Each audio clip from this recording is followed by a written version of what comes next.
gentlemen, again, like I told you, we try to get the best interviews possible for you, so that you can go and tell your family and go and tell your friends that this radio show is not part of the media string corporation, all that stuff. We want to give you the best people possible to keep you motivated, to keep you moving, to keep you patriotic for the United States of America. And my next guest, I call him my brother now. He's a friend of the show. We've had him on before. I know he's in Hollywood, but he's not Hollywood. Okay, he is a patriot. He's a patriot. He has conservative values. He has a beautiful family. They believe in God. They believe in the country, and they believe in Donald Trump. And they believe that Donald Trump can fix the country, and they are doing everything possible for Donald Trump to win. And my next guest, I'm bringing to the stage Mr. Scott Baio. What's up, Scott? How you doing, Wayne? Good to talk to you again. Man, I'm so happy to hear your voice, and happy to have you back on the show. Glad to be on it. When it comes to, I was thinking about this earlier today, and I watched a couple of your old videos, and I knew what I grew up watching, and where you are right now, it's like wow. I mean, honestly, if you were going to run for office, I would definitely move to California and campaign for you. I'm not playing. There's not enough money in it, but thank you very much. Talk to Hillary Clinton about that. I think you might be wrong, Scott. Well, yeah, I don't have a global, hedge slush fund. But you know what? I got some of the best co-hosts on here. Cam Nelson was here the last time that you were here. Cam Nelson. Hey, thanks for coming on, man. Everyone's so excited. Well, thank you. I'm glad to be on it. I'm happy that you texted me, Wayne, and let's roll. All right. And we also have Cole McNeely and Hutch Bailey Jr. that are on the line. I won't remember anybody's name. I barely remember my own sometimes. All right. So here we go. The convention is only a couple weeks ahead. The media continues to throw up all types of bad poll numbers, and they're throwing up where the big story should be Hillary right now. They're worried about a damn star or a shape. They're worried about a shape. How is it looking from your point of view? What are your feelings about what's happening in the media against Donald Trump right now? Well, what else would you expect? Right. It happens every election cycle. The poll numbers are horrible for Republicans always, and it's never horrible. I don't put any stock in. I put stock in what the media says because of the people who are either dumb or uninformed or both. So I get it. I mean, I know why they do it. You know what? I honestly, guys, I don't get it. I don't know what the end game for the media is. Do they want? What is it that they want? Do they want what? I can't. And I'm not. It's a rhetorical question. I don't know what they want their country to look like. I mean, they're so Muslim friendly. Do they want Sharia law? Because the first people that are going to get their heads cut off are the people in the media. So I'm sort of baffled. This whole Hillary Clinton, James Comey thing to me is just, and I didn't expect anything different, by the way. Did you guys? Oh no, not at all. I mean, that was exactly what I expected to happen. I mean, do you think this was something more than? Do you think that Bill Clinton and Loretta Lynch's meeting? Do you think this is what it was about? I find the timing awfully suspicious.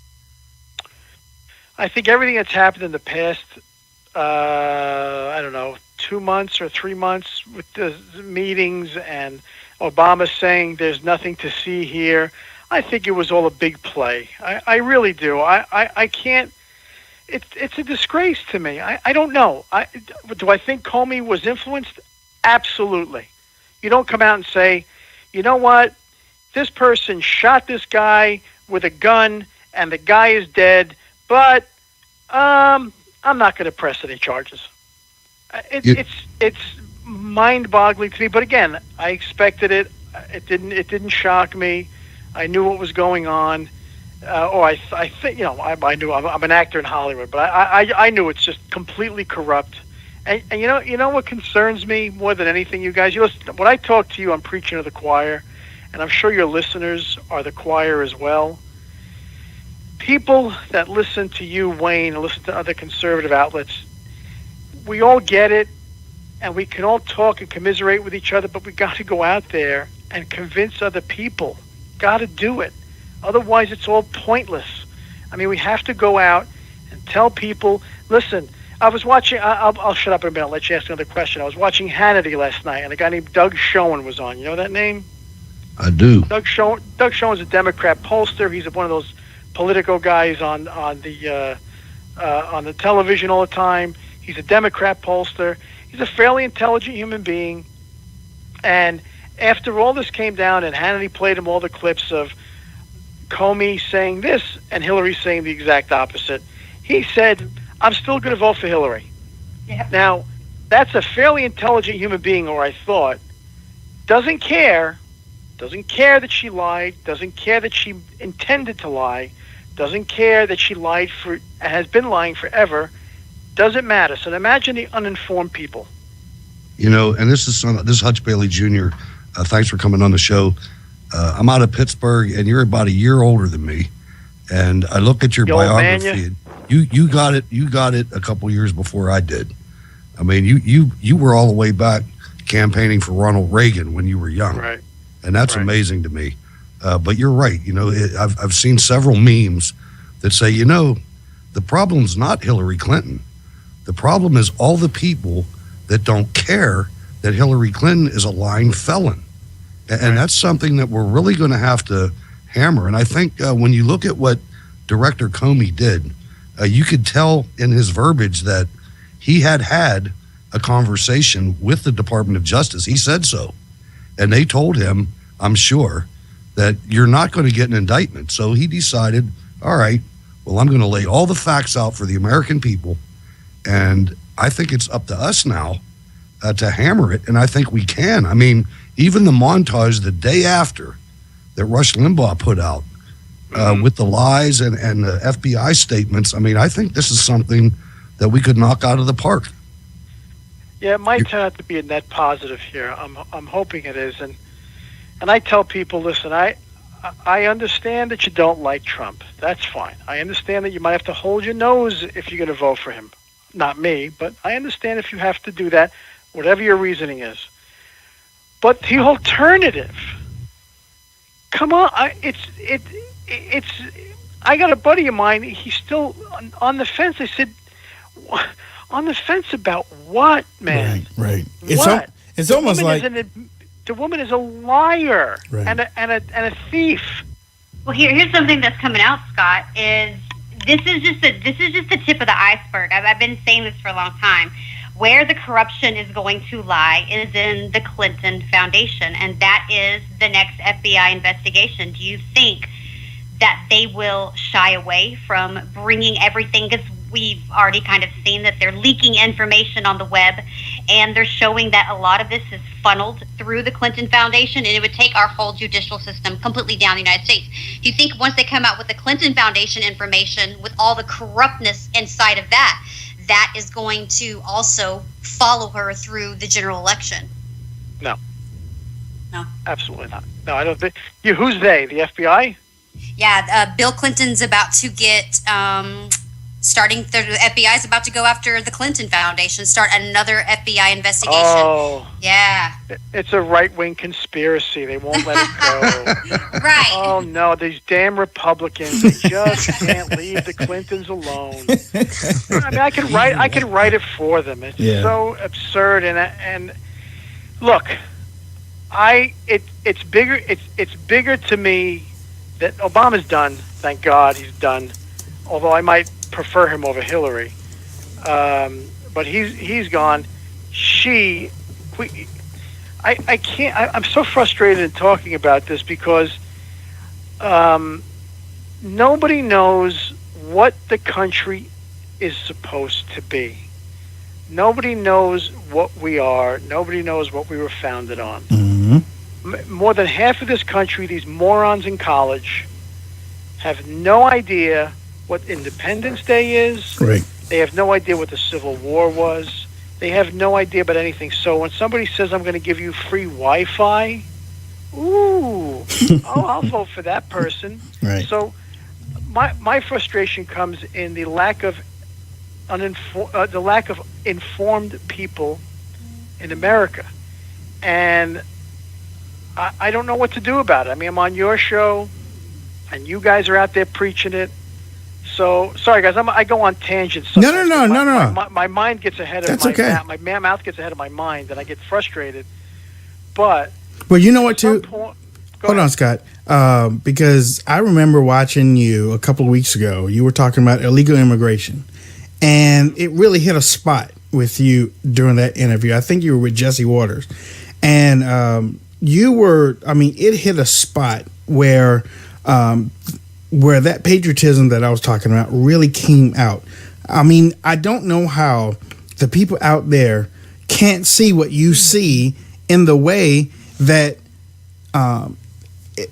they removed the word illegal for their own purpose. I mean, it's like they don't want to talk about it. Okay, I just don't understand. And I mean, I don't know. Maybe you have some insight to what they're doing out there. Well, you think about what they're taught in college. Look at the media.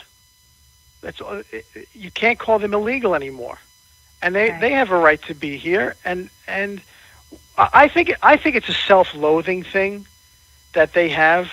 There's a guilt about America's exceptionalism.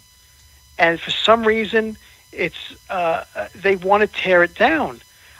Look, I've had this is my argument. So, okay. So at some point, I say to somebody who doesn't believe in a wall and believe in legal immigration, which Donald Trump does. Okay, so at some point, I'm going to come to your house. I'm going to just walk in. I'm going to sit in your living room, watch your television. I'm going to eat your food. You're going to pay for my health care. You're going to pay for my clothes. You're going to pay for pretty much everything. I'm going to get a driver's license. You're going to pay for my car insurance. You're going to ask me to leave, and I'm going to say no. You're going to call a cop, and the cop's going to say, nothing I can do about it. How would you like that? Yeah, you're so right. That's different. No, it's not. What's different about it? They're taught right from the beginning to hate their own country. I mean, that America is the ultimate. We have American exceptionalism. We're exceptional in being all the misogynies, all the different words they throw out, the racist and whatever. Right. But I'd ask you a question, Scott, because the thing that's right in front of us is this election. And what would you say to the Never Trump movement, the people that were hardcore conservatives a year ago, but now they sound like leftists, some of them? I mean, I don't want to call out specific organizations. Maybe Wayne. What do you mean they sound like leftists? Call them out. What does that mean? Well, they come out here and they call the presumptive Republican nominee a misogynist, and I mean, red state right. What is it? I can't remember. Red state, red. I know what you're the going right on. scoop. All they come out there and they say that he's playing to the white supremacists because he puts this badge, this sheriff's badge, on a tweet. It wasn't even him. It was one of his family members. But I mean, these are the people that need to get right. In my opinion, he could have put a circle on that page, and somebody would have found a problem with it. I believe that. I say to those people, never Trump. That's fine. Then you're gonna have to live with forever Hillary. Absolutely. So if you're willing to do that, go. you're willing to make this country go down deeper into a communist dream, then go ahead, man. Because you're the person that I got the means to get out of here. You might not. Right. I do. Right. And I'll jump ship as soon as this place goes down because that's what they're trying to do to it. Well, we're seeing. I mean, just last week, I was. I'm here in California, so of course we just got hit. Governor Brown is getting pencil happy with gun laws here in California. He wrote more gun laws, last week, and he said he's coming for California come November. He said he's going to do some ugly stuff in November. I mean, what do you think? I mean, slowly, he's going in and putting these gun laws into place, and then we're finding out the day of that they're now going to make us have background checks for ammo. I mean, all of this type of stuff. I mean, do you see that they are just going to slowly pull our guns away without giving the American people to do something about it? They're doing it right under our nose. Well, that's what liberalism is. It's just a creep. It does not stop. So I always look at it this way. I picture conservatives holding in their hand a pile of sand. And that sand represents everything that you hold dear. And so you hold it tight, right? So a liberal doesn't really have any core or doesn't really believe anything other than you do whatever you want. And every once in a while they'll run by and smack your hand. And more sand comes out. And more sand comes out. And that's what they're doing. They are relentless. Even when they lose elections, they didn't lose. Well, the electorate really didn't know what we were saying. We didn't really know. Well, 1/3 of the population doesn't agree with the election.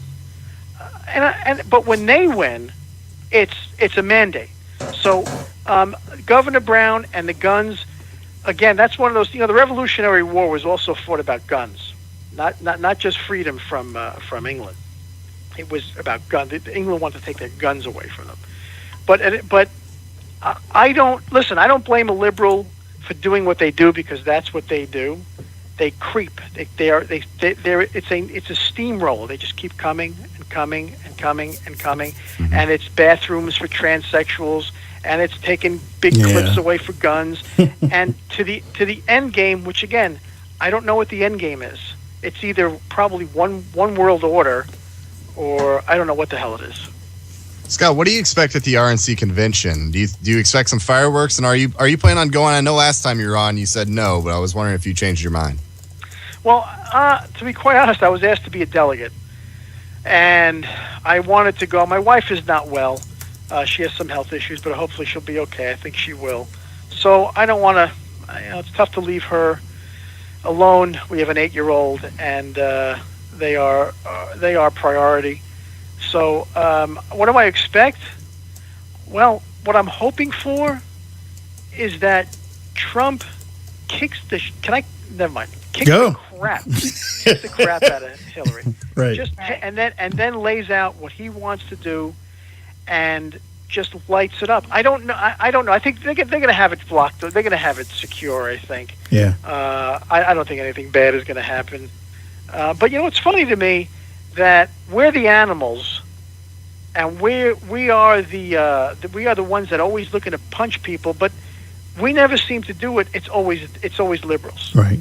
Always making trouble, throwing eggs at women who are defenseless. It's always stuff like that. And at a certain point, God, please let people see this, because it's unfortunate. It's just unfortunate. Assassinating presidents. Well, this is what I keep thinking. It's going to take, I said this before, it's going to take something happening to people that associate with liberalism, like what happened in Orlando, to actually get people to wake up. That is what is sad. That it's going to take an attack on the LGBT community to get people to actually open their eyes. What more is it going to take to get people to wake up? Yeah, I don't know. I really don't. But, even 9/11 wasn't even really a wake-up call. Right. And these poor people in this nightclub, and the next day, it wasn't a Muslim. Oh, we need to take out the word Muslim and Allah Akbar from the phone conversation to 9/11. And that to me is insidious. Right. That to me is more. And Hillary Clinton, guys, and people who don't agree with me on politics that are listening to your show, she is treacherous. She is bad. She's a bad human being, and I think liberals know it. I think they know it, but they can't let themselves not vote for her. Right. So, well, I tell you what. Let's see. You did say you were going to the convention, yes, or that no, you were? I was. Okay, I was asked to go, but I cannot go. Okay, all right. Well, we're going to see if we can patch you in while we're at the convention, so that we can talk to you. Okay, that'd be awesome. Yeah, that'd be awesome. But, yeah. Whatever you guys want me to do, I love coming on, and we love having you on. Listen, I smoke cigars with buddies of mine down the block here, and we talk about all this stuff. So I walk in the door sometimes really hot, and I knew I had to talk to you guys. I said, I got to cool down a little bit. So, well, look, anyway. How can people reach you on social media? Oh God, I have a Twitter account at Scott Baio, I guess. At Scott Baio, and by the way, I don't know. I don't remember because I don't really look at the hashtag. I think it's hashtag Scott Baio or the real. It's at Scott Baio. Yeah, whatever. Do we need to ask your wife? Because I guarantee you, she knows what it is. Yeah, she knows. If she. Anyway, I don't know. She just tweeted it. All right, it's at Scott Baio. Thank you, Renee. Thank you, Renee. But thank you, honey. But anyway, I was going to say something and I forgot. You see, you threw me off. Well, we hope Renee is doing. Hey, fine. by the way, your interview with Sabato was great. Antonio. Oh yeah. He's a good guy. I know him a little bit. Both of y'all are great guys. I mean, y'all come on here and what we have seen in the media when you start talking about politics and when you start talking about your love of country and when you start talking about how much you want to help fix the country, I mean, you just blow people away. You just blow people away with that. Well, listen, man. My father was a hardworking man. I love. My family comes from Italy, and we came here. We assimilated, got work, jobs, made businesses, made careers, and that's, to me, that is everything that this country is about. It's not about getting free stuff. It's about work. Antonio Sabato Jr. is a perfect example. He left America because he couldn't hack it, and then came back again and got it. Mm-hmm. That, to me, that's a tough guy, right? His family's tough. Right. That's the American dream right there. It's not come in and we'll give you shit. We'll give you stuff. It's coming here and assimilating, speaking the language. Right. Speaking it. We speak English. And people on Twitter right now, when you send me the stupid stuff, it just makes me laugh. But because they're going to give me the hate mail now, which is fine. But anyway, I love my country. I love it. It's given me the most amazing life, right? So how could I want to do anything but my career is second, my country and my family are first. So I will do everything and anything that I can to restore what this country was founded on. That's all. That's my story. Hey, God bless you, Scott. Well, I'll tell you what, we are going to schedule you and get you in during the convention, and we're going to see what you think about what you've been watching, and we'll have your reporting from home, and we'll look forward to bringing you on. Just Okay, just send me a text. Wait, real quick. Who do you like for VP? I've been saying, well, you know what? I've been saying Newt Gingrich, but I would take either Newt or Chris Christie. A lot of people have been saying Sessions, but the only reason why I don't want Sessions is because there's nobody in the Senate right now that's a friend of Trump. So Sessions, he's going to need somebody to work different things in the Senate. And Sessions is the person in the Senate that's already there that has some influence. Because I really don't think Cruz is going to work with him. I don't think Rubio's going to work with him. And McCain's not, and neither is McCain. Yeah. Well, McCain? If he gets reelected, he is not going to work with him, and neither is Lindsey Graham. So he really doesn't have a friend in the Senate, and I think Sessions is probably the only one that's going to be that bridge in the Senate. Yeah. See, sorry. I like Newt and Alan West. I like both of those guys. I love Alan West, and I love Condoleezza Rice. She's good. I don't think she's going to do. I don't either. Yeah, she's too close to the Bushes. Newt had a really good day today in Cincinnati. I'll tell you, that crowd went nuts for him. For who? Newt? For Yeah, Newt, for Newt. yeah. Yeah. Newt's the smartest guy in Trump, the room. Yeah, Trump yeah. acknowledged Yeah. it. Trump basically said he didn't say he was going to be the VP, but he said he is definitely going to be in my administration. He had a really good day today. Yeah. So- All right, cool. Well, we'll see. We'll see at the convention. Like, what is it, a week? 2 weeks? 2 weeks. Week and a half. All right, Doc. Listen, Wayne, All right, Doc. just text me when you want me to come back, You and got it. go from there.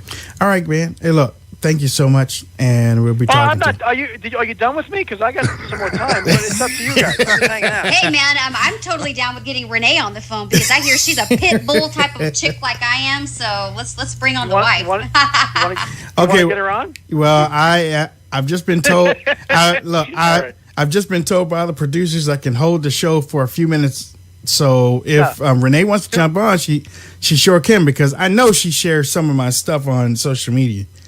So All right. If you're listening, Renee, pick up the phone. where you at, Renee? Pick up the phone. Where you at, Renee? She's chatting. Yeah, Right she's now, she's probably chatting. tweeting. She's probably tweeting. She's probably tweeting her husband. Here she comes. Hold on. Hold on. Hold on. Get out of here, really?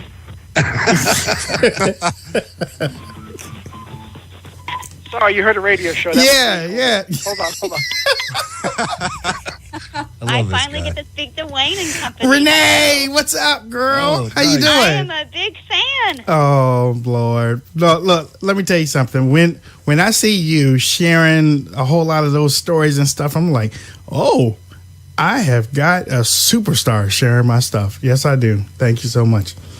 I was born in God's country, by the Oh. grace of God in Tennessee. Oh, and okay. We are big on the Bible and the church and the Mhm. Constitution and family. And we live by 3 rules. It's God, family, and then work. And I think a lot of people out here kind of confuse those. Mm-hmm. That look, let me tell you something. And look, some people, there were a few people in the chat room that said that they're praying for you and praying with you. Oh, thank you for so much. for everything that you're going through right Thank now. you. But Thank you so much. I have 3 meningioma brain tumors. They are non-cancerous, meaning the outer part of the brain. I was diagnosed June of last year. I was having some seizures and some headache problems and stuff. So it's been about a year, and last week I had a very bad infection. They still didn't properly diagnose me. Mhm. So they treated it as though I had sepsis, and which is very bad, 50% death mortality rate there. Wow. But my white blood cell count was enough for 2 human beings. So I'm trying to figure it all out. So I'm not 100%, but I'm smart enough to know not to ever vote for Hillary. Oh yeah. Well, I'll tell you this: whatever you need from us, whenever you need to contact us for any type of help, you just let us know. Well, I think I've got got a great family. Yes, I have you a do. great church. Mhm. And I'll say what I said last year. I've beat cancer twice, amen. And now I have these brain tumors, and now we're looking at, potentially a country that we're not going to recognize as we grew up in for our own children. Right. And I have more faith in God than I have of the fear of the unknown. And I'll leave it at that. Well, I know God is watching over you and Scott and your family, and if there's, I'm telling you, I mean, your family is strong. A family that prays together stays together, and Amen. I believe it. And my God doesn't care that if I bear arms to protect myself against intruders. There And my you go. God don't care if I have bacon or pepperoni pizza. there you go. I mean, look. Who do you think? I mean, why do you think God gave those people the mind to even make those things? I mean,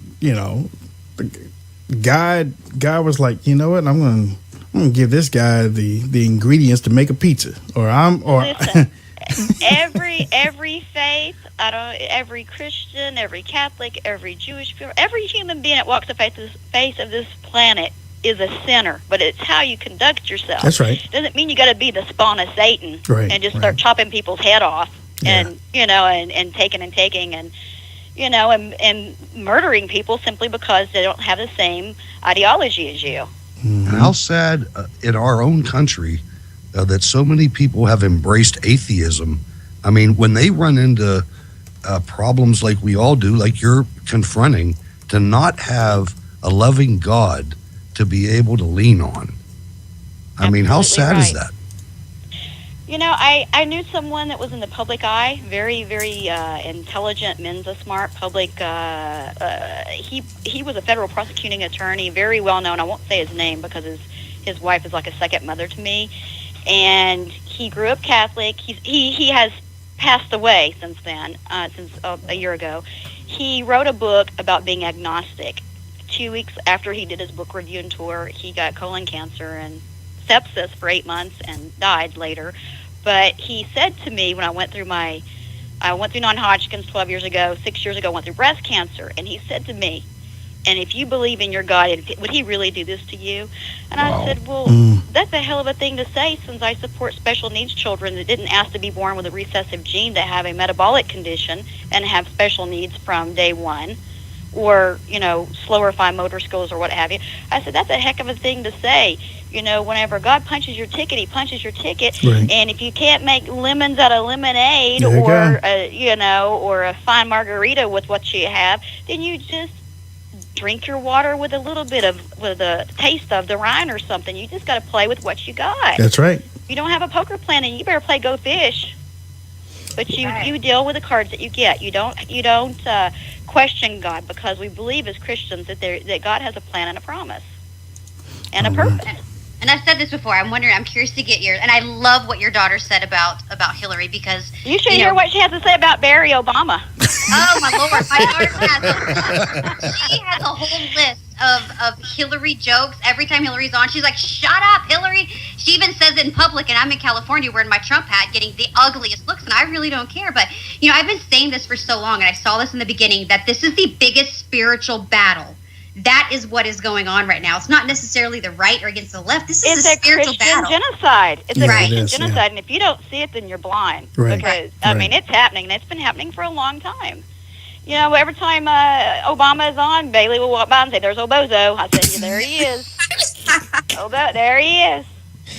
Look, train up a child in the way it should go. Right, she's 8. She's very intuitive, and I'll tell you the first thing that she picks up on about, and I'm not being biased, I'm just across the board just letting you know, we are for Trump. I've been a registered independent my whole life. Mm-hmm. So, I try to look at both sides. I have a business degree. I took a foreign commodities and acquisitions class with Trump Jr. in the late 90s, so I've met the family. I know them. I'm the one that got with Judge Janine to meet Trump through Junior. So I'm an independent, but I will tell you, our daughter, when she sees President Obama or Hillary Clinton on the TV, she does the eye roll, and she'll say, they're up to no good. Why don't they love this country? Why do they want to give all the hardworking people's money to the lazy people and the people that just want, the free Obama phone? She knows what the term Obama phone is. She's not stupid. But she's intuitive, and she just hones in on this, and she knows. And then she just brought me a magazine today, Time magazine, featuring Donald Trump on the front. And in the insert, it's like a 2-page thing of him in his apartment at Trump Tower, and everything's all gold and stuff. And she says, "Mom," she reads on a 4th grade level. She said, "This is all gold. It says it's hand-painted gold. Is it gold, like jewelry gold?" And I said, "Yes, honey, it is real gold." And she says, "Well, can I say a dirty word for my 8-year-old?" She says, "He must have worked his ass off to have that kind of money, because that's a lot of money, right?" Yeah. And I said, "Exactly right, Bailey." She goes, "Well, then I want him, and I would love to live in a gold house like his, and I don't want that old crooked old lady to win." She gets it. She gets it. Well, you know what? We have to roll out, but actually, I'm going to bring you on just for an interview in the future. Bring me on. I'll come on.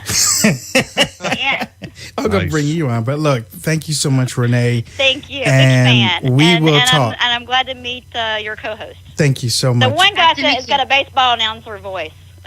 Hutch, thank you for being on, He's darling. laughing right there. Yeah, Hutch, yeah. All right. I'm praying for you. Tell Scott thank you for me putting him on the spot, because I was like, we gotta get that girl on. Come on. He stays on. He just stays logged in on all of his social media so he can work off of his cell phone. So that's why he doesn't log off and log on and stuff. But I'm always tweeting to him, so I know all of his business. Oh, look at you. As a good wife should.